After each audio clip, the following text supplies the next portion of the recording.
যার ভিতরে কাপ ধরে বুঝতে হবে উনি মিস্টার মুনাফিক। আছে না কিছু এই স্লোগান সহ্য করতে পারে না।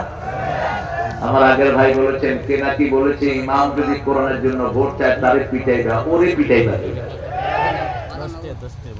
সাহস তো কম হয়নি তোমার, ইমামরাই তো ভোট চাইবে, ঠিক আছে ঠিক?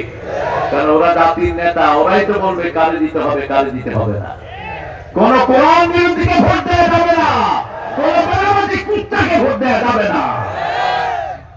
রায় দিতে হবে কোরআনের পক্ষে যারা, তারা, ঠিক না ঠিক? কারণ আমরা মরলেই আমাদের হিসাব আছে না নাই? প্রথম হিসাব কিসের? কিসের? আপনি বেনামাজ দিয়ে ভোট দিলে আপনি হিসাব দিবেন কেমন? দাঁড়িয়ে শেষ করো, তুমি করো নি, দাঁড়িয়ে ওরে বুঝাইয়া দিও।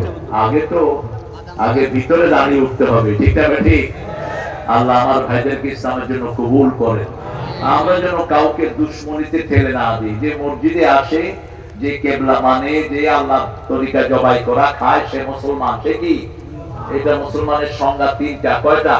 মান সাল্লা সালাতানা ওয়া ইস্তাকবালা কিবলাতানা ওয়া আকালা যাবিহাতানা ফাযালিকাল মুসলিম ফি যিম্মাতিল্লাহি ওয়া রাসূলি। এরা মুসলমান। এরা কার জিম্মায় থাকে? আল্লাহর জিম্মায় আর রাসূলের জিম্মায়। আপনি দিনকে নিয়ে ঠেলাঠেলি করবেন না। কিছু ভুল ত্রুটি তো থাকবে, এগুলো আমরা ইসলাহ করে দেবো, ঠিক আছে? না হলে কম্বল বাঁচতে বাঁচতে তো কসম বাঁচতে বাঁচতে কি শেষ? কম্বল শেষ হয়ে যাবে, পাবেন না একজন কেউ। এই ভাঙাচুরা যেগুলো আছে এগুলোকে নিয়েই আগামী ইসলামী সমাজ বিনির্মাণ করতে হবে। যদি ঐক্যের বিরুদ্ধে কেউ কথা বলে তাকে ধরে জিহ্বা টেনে ছিঁড়ে ফেলতে হবে।